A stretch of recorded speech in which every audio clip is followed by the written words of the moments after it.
Leo bwana kwenye dudumizi tumetimiza miezi 3 na siku 4 tokea dabi yairishwe.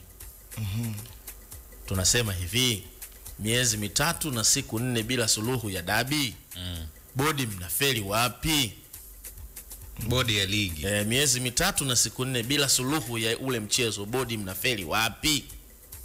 Hivi ni miezi 3 imefika? Imefika. Sasa kutokana na wao ndio walikuwa na sehemu ya makosa, hawana budi wao kulimaliza. Walibidi wachutame, hakuna namna. Nani walikuwa na makosa? Bodi ya ligi. Hakuna namna. Na makosa yao hawajatoka nje kusema sisi tuna makosa, ila namna mambo yanavyoenda unaona hawa wana makosa. Mfano, kukubali kuahirisha mechi kwa sababu ile ya Simba kuzuiliwa. Kanuni iko inasema anaweza kucheza, afu adhabu ikatoka baada ya mchezo, ni ya sheria ya kosa. Pili, baada ya kuwaita Yanga juzi kukaa nao kikao kutafuta suluhu kuelekea mechi siku chache, ni udhaifu mwingine kwa sababu kulikuwa na muda mrefu wa kuwaita na kumaliza kabla ya pressure ya tarehe ya mchezo. Hii ni weakness nyingine. Sasa kitendo cha kuwaita Yanga wenyewe wametoa masharti yao manne, bodi inabidi wayafanye ili Yanga acheze mechi. Kwa hiyo imegeuka sasa, wao ndio wamekaa kwenye mtego. Ambao ni yapi hayo masharti? Kwa moja, wanataka kamati ya usimamizi wa ulishaji wa ligi ivunjwe. 2, katibu mkuu wa TFF Wilfred Kidao ajuzuru. 3, wanataka CEO wa bodi ajiuzuru. 4, wanataka bodi iwe chombo huru.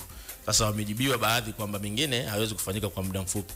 Sasa kwa mimi ninavyoona, suluhu ipatikane, kwa sababu mingine kweli haihusiani na dabi, mingine ni ya muda mrefu. Hakuna namna mwenyekiti wa bodi ya ligi mzee wetu Steven Mguto atakwepa kujiuzuru kwenye hili ili kurescue situation iliyokuepo.